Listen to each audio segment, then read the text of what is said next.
Welcome, everyone, to this briefing brought to you by the Israel Defense and Security Forum, IDSF. The war continues. We continue to discuss, to analyze, and to share with you the truth. It's a great pleasure to be joined today by Brigadier General Amir Avivi, the founder and chairman of IDSF. General, thank you so much for joining again today. A pleasure.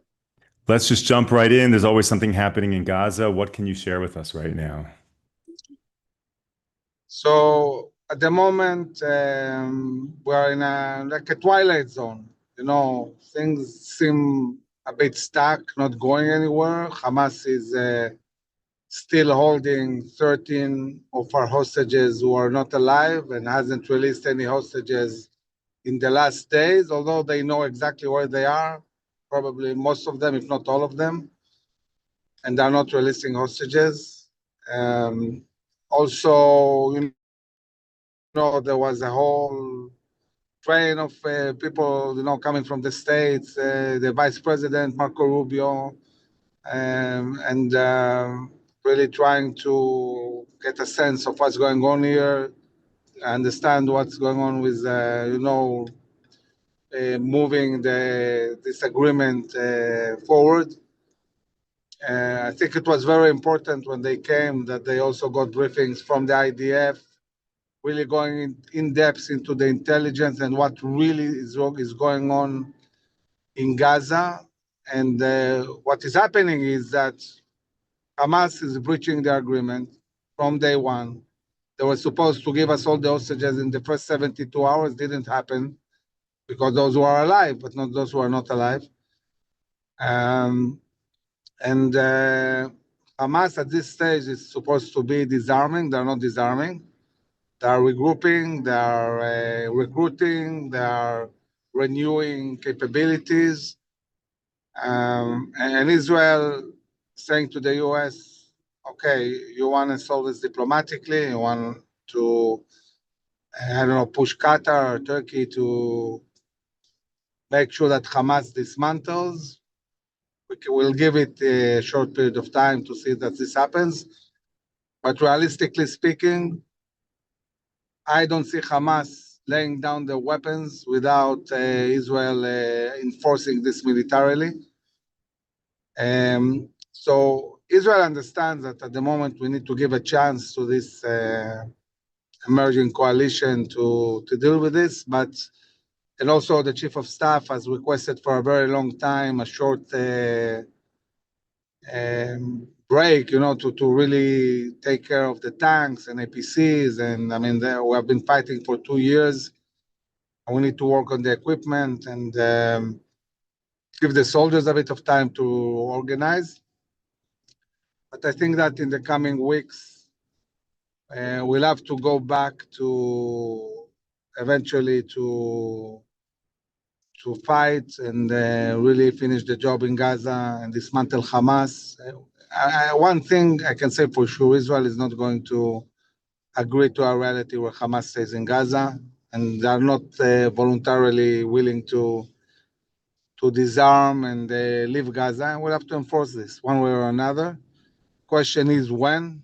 How long are we going to wait? When is President Trump going to realize that they are mocking him, that they are not serious, that they are not adhering to the agreement?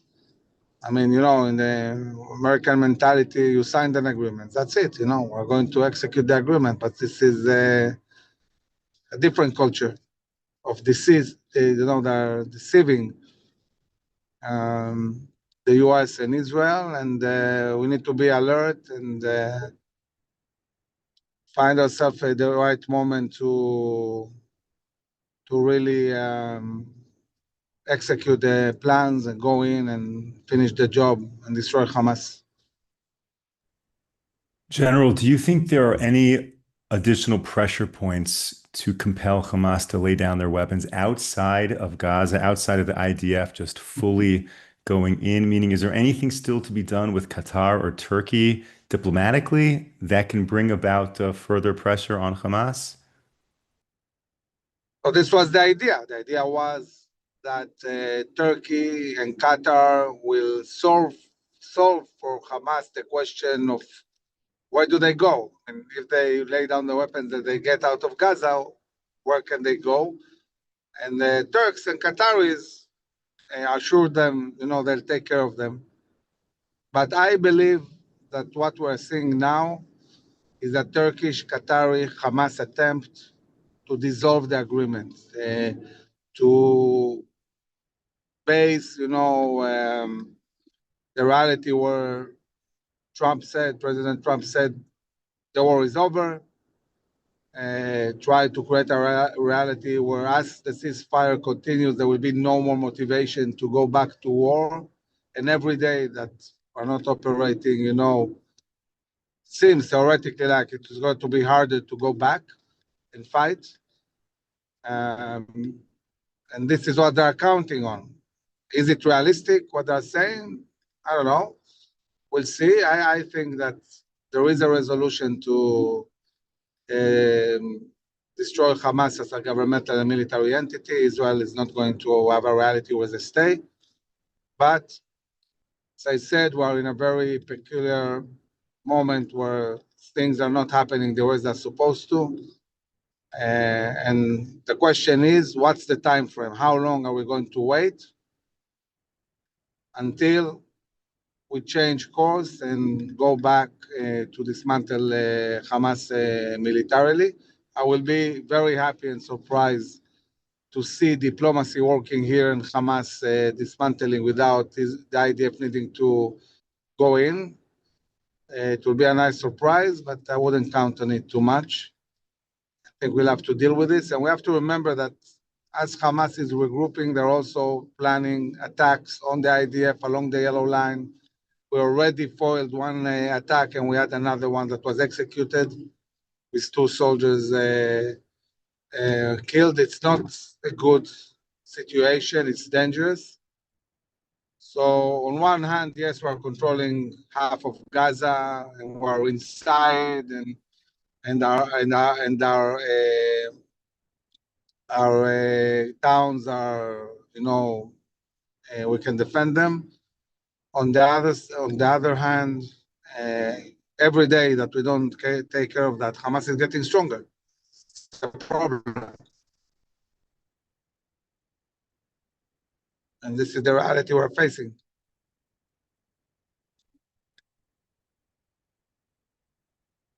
Moshe, you are on mute.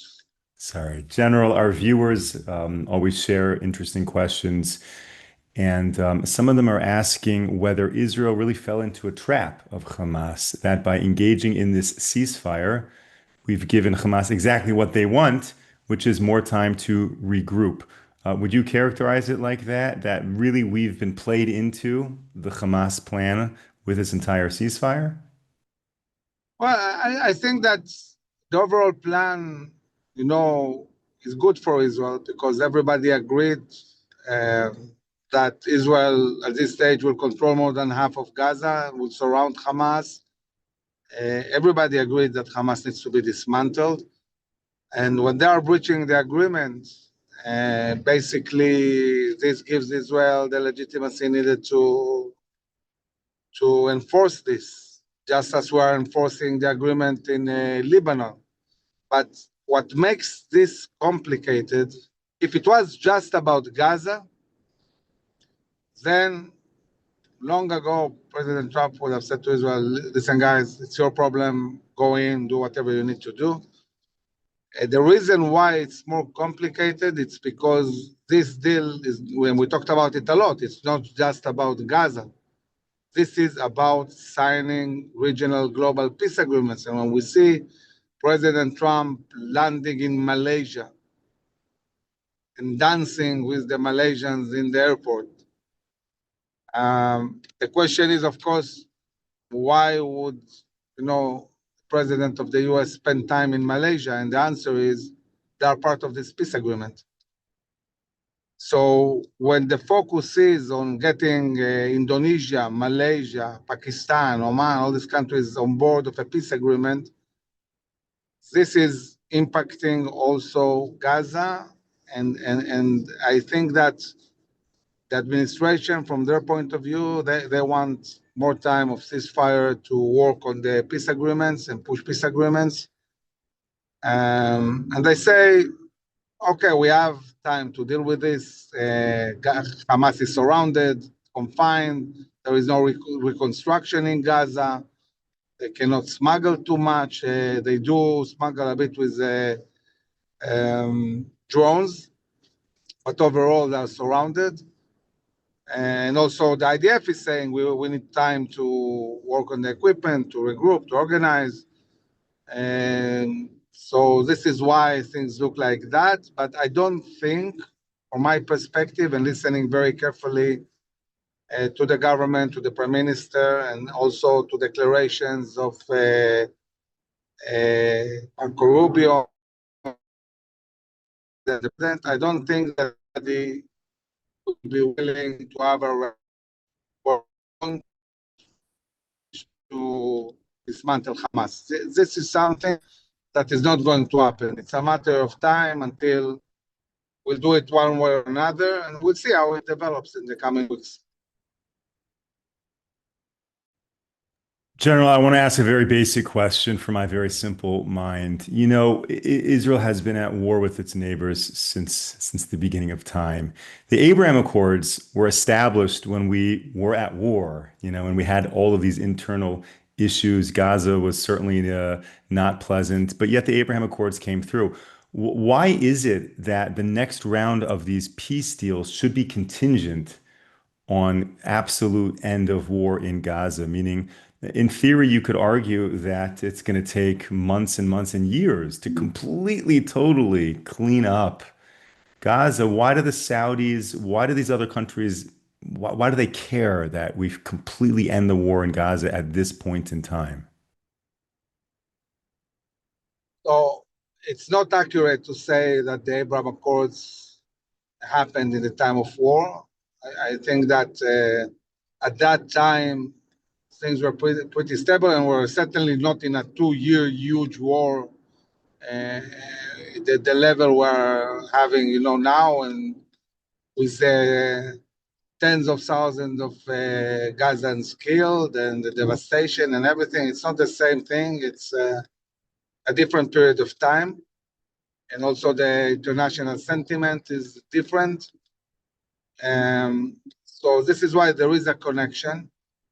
And I think that it's because it's very important for the US and Israel to move in the coming months to sign these peace agreements that they need to get the job done in Gaza. So we don't have a lot of time to play around. We need to achieve the goals of war in Gaza. And once you dismantle Hamas, and this really brings the war to an end, then you'll have time to really do the architecture, the regional global architecture of peace, and sign these agreements and normalization with many, many countries. And so I believe that soon enough, we'll have to enforce this on Hamas in order to finish and then move towards these agreements. Okay, General, if we can shift our focus to the north of Israel, there was a report that came out that the UN peacekeepers shot down an Israeli drone. Can you give us a little background of what is happening in Lebanon on Israel's northern border? So since we signed the ceasefire with Lebanon, we're in a reality where Israel is still sitting in 5 different locations inside Lebanon, controlling the high ground. Israel is enforcing the agreement. Every attempt Hezbollah makes to rebuild capabilities is met by an Israeli attack. Israel targeted, since the ceasefire, something like 350 terrorists, and also multiple sites with infrastructure. The Lebanese are not managing yet to really move towards dismantling Hezbollah, and this is a problem for them, but also for us. So we need to stay proactive and keep operating until Lebanon really moves forward with international assistance to dismantle Hezbollah. It's important to understand we had many achievements in the war in Lebanon, in Syria, in Iran, but we have to continue deepening these achievements, continue to work, continue to dismantle these capabilities. They're not going to stop. They want to regroup. They want to build capabilities again. And this is ongoing. It's ongoing. But when you deal with this on an everyday basis, you don't need to then go to big wars like the war we have experienced in the last 2 years. So it's better to deal with this on an everyday basis and not really reach the point where you have like 150,000 rockets and missiles pointed at you and you have to go to a very big war or be deterred from these capabilities.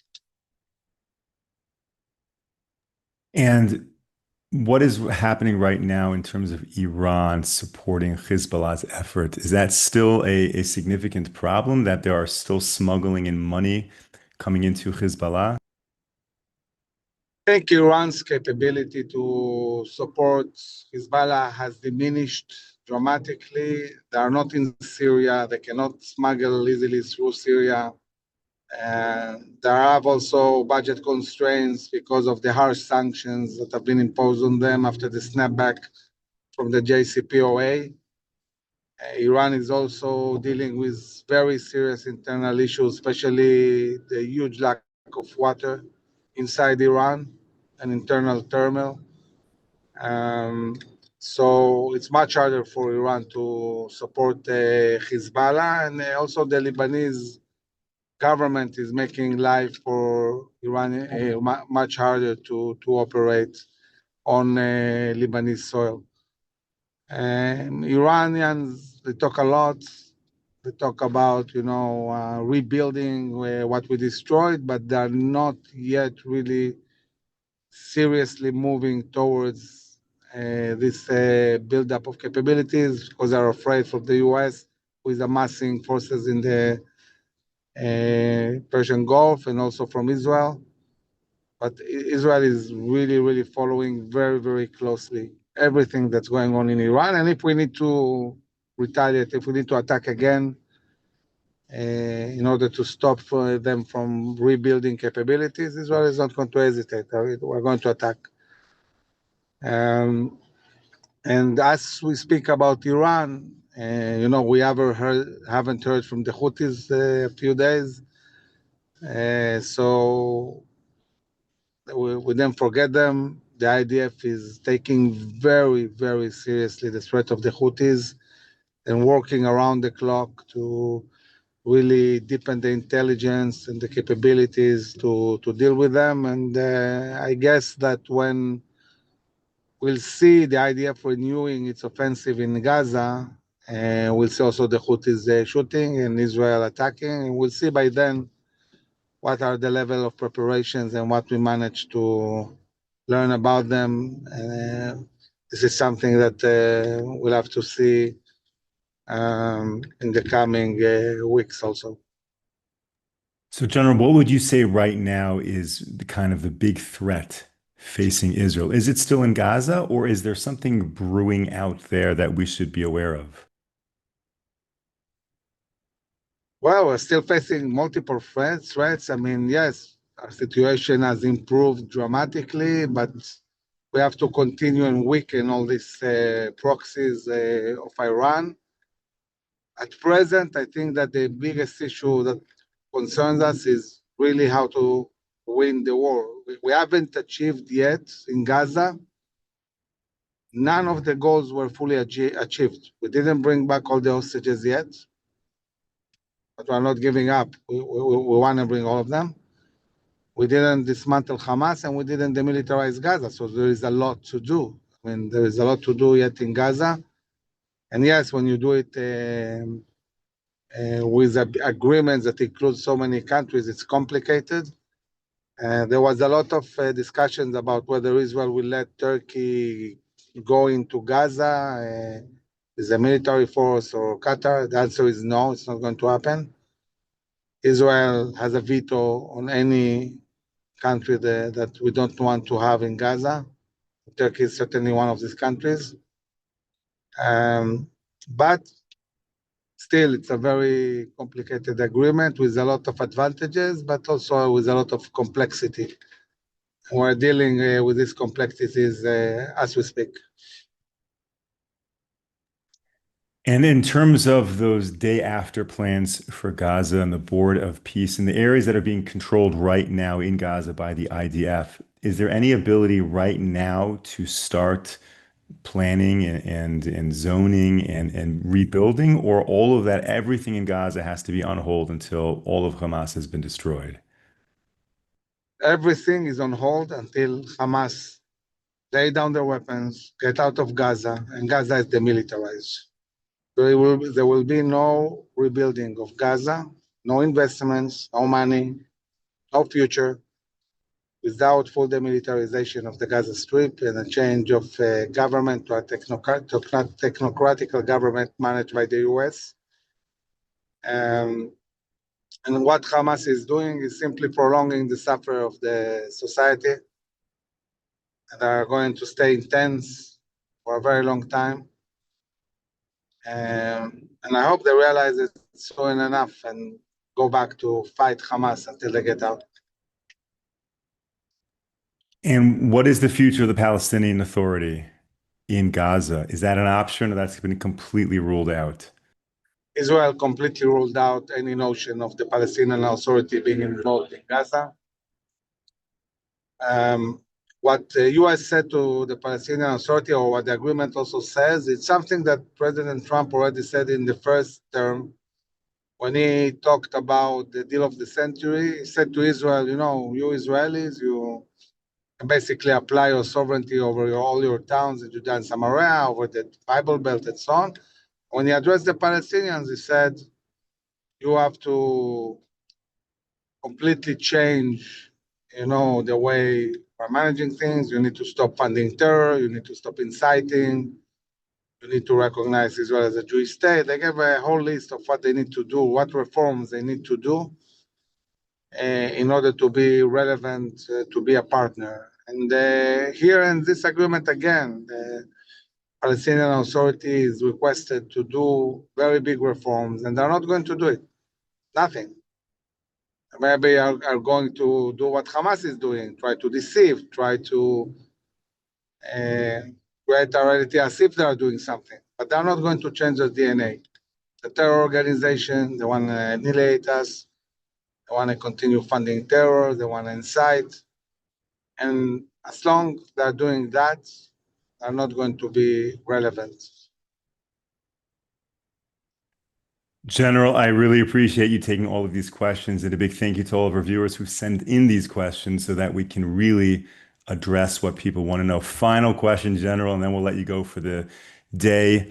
The reports coming out that that Palestinian Authority President Abbas is naming a successor in the event that he is incapacitated. Would that change the PA? A new head of the PA? All of a sudden, they'll become a peace-loving organization, or more of the same?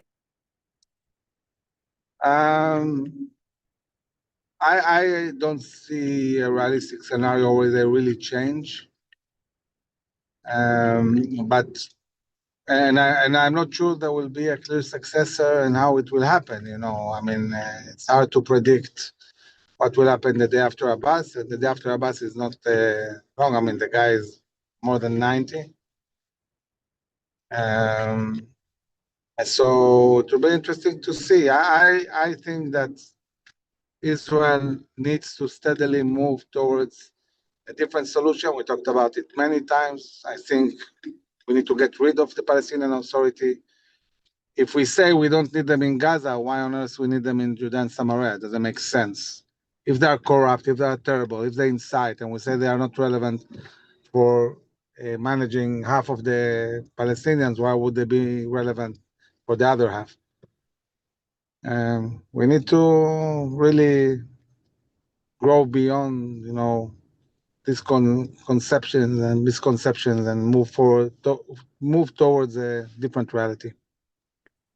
Brigadier General Amir Avivi, thank you so much for all of your leadership throughout this war and for keeping us so informed. Thank you to all of our viewers and supporters for tuning into this briefing. We will be back with you tomorrow. Note the time change since we've already changed the clocks back to standard time here in Israel. So it's 11 a.m. Eastern time, 5 p.m. here in Israel. Until then, stay safe, stay strong. Take care, everyone.